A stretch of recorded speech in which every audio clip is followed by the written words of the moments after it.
The day Efua Danso stepped into Prestige High, every single student froze. Her shoes sparkled with a light of their own, her bag looked like it had been flown in from Milan, and her accent. It sounded like it was born on a private jet. Whispers followed her down the hallway like a cloud of expensive perfume.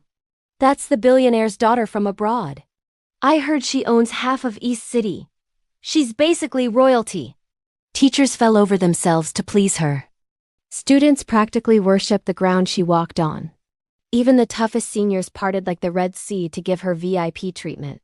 It was everything she had ever dreamed of. But here was the truth. Efua lived in a cramped, tiny one-room house on the other side of town. Her father was a hard-working taxi driver, not a CEO. And every single thing everyone believed about her was a carefully crafted lie. You see, Efua was tired. She was tired of being invisible, tired of being bullied and pushed around at her old school for being poor.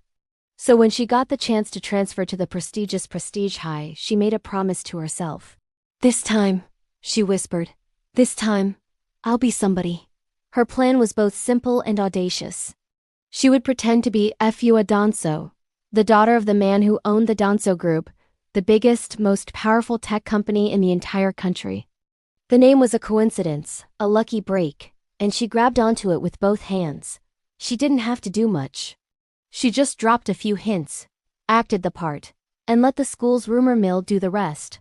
The lie spread like wildfire. She never corrected anyone. Why would she? For the very first time in her life, she felt seen. She felt important. People smiled at her. They listened when she spoke. They wanted to be her friend. Life was good. And then, it got even better. The first major twist happened.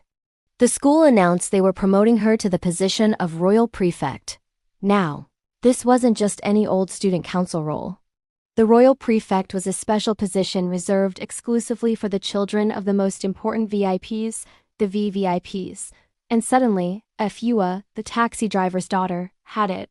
The perks were insane. She got a private office, her own driver to take her home, free meals from the best canteen, and younger students literally volunteered to carry her books. She was living a life she'd only ever read about in magazines. She thought, "This is it. I've made it." Life was unbelievably sweet, until the second twist dropped like a bomb. The real Danso family announced they were transferring their children to the school. The news was delivered during a morning assembly. The principal's voice boomed over the speakers. "Students, please prepare to give a warm welcome to the children of our esteemed benefactor, CEO Danso. They will be joining us next term." Efua felt the blood drain from her face. Her heart hammered against her ribs. Her perfect world was about to shatter into a million pieces. She thought she had a few weeks, maybe a month, to figure out a plan, to disappear. But the disaster came much, much faster than expected. The CEO's eldest daughter, Adwoa Danso, decided to visit the school early unannounced. And when she walked through the main doors, the entire school fell into a stunned, deafening silence. Because the girl standing there looked exactly like Efua. The same face, the same height. The same smile, right down to the tiny dimples that appeared when she was amused. They could have been twins. Efua's lie wasn't just exposed. It was staring right back at her. The principal, looking utterly confused, pointed a trembling finger at Efua. "Adwoa," he said. Do you know this girl?" This was it. The end of the road.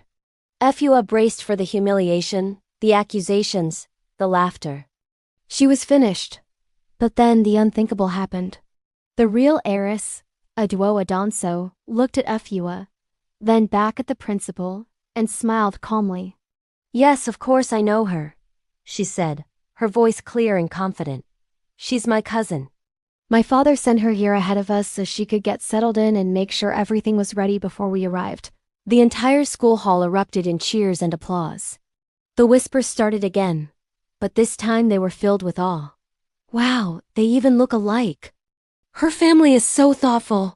Efua just stood there trembling, her mind reeling. Why? Why was the real heiress protecting her? Later that day, Adwoa pulled her into an empty classroom. The moment the door closed, The kind smile vanished. "I know you lied," she said, her voice low and serious. Efua started to cry silently, the tears she'd been holding back finally escaping. She opened her mouth to apologize, to explain, but Adwoa held up a hand. "But you remind me of myself," she continued, her expression softening.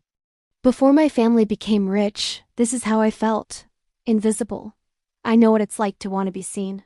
I believe everyone deserves a chance to feel what it's like to be powerful, even if it's just for a little while." Efua couldn't speak. She was drowning in a mix of guilt, relief, and overwhelming gratitude. The crisis was averted. Her secret was safe, protected by the one person who could have destroyed her. But the shocks weren't over yet. Not by a long shot. A week later, Efua was summoned to the school board's office. Her heart started pounding again. Had Adwoa changed her mind? Did they find out something else? She walked in to see the principal and the head of the school board sitting at a large, imposing table. "Efua," the board member began, his voice neutral.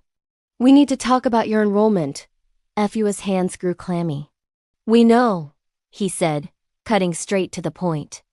"We've known from the beginning that you weren't from the Danso family."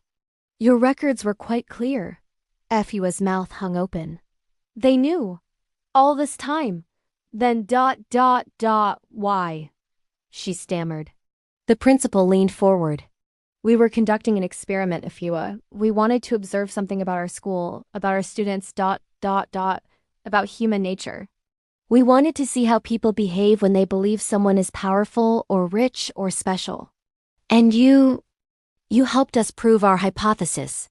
The moment everyone thought you were a billionaire's daughter, they treated you better. You became a princess overnight." Efua was speechless. Her entire life at Prestige High, her rise to popularity, her royal prefectship, it was all part of a social experiment. Then came the final blow, the twist that would change everything. The board member continued, "You may not be rich, Efua, but the qualities you displayed.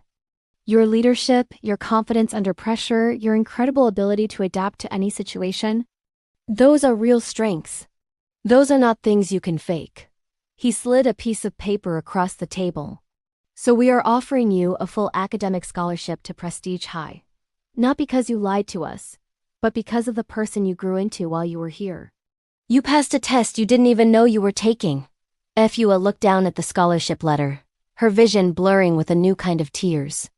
She had walked into this school armed with a lie, hoping to steal a little bit of respect. But she was walking out of this office with a future. A real future that she had actually earned. From that day on, things were different. The truth eventually came out, but it didn't matter.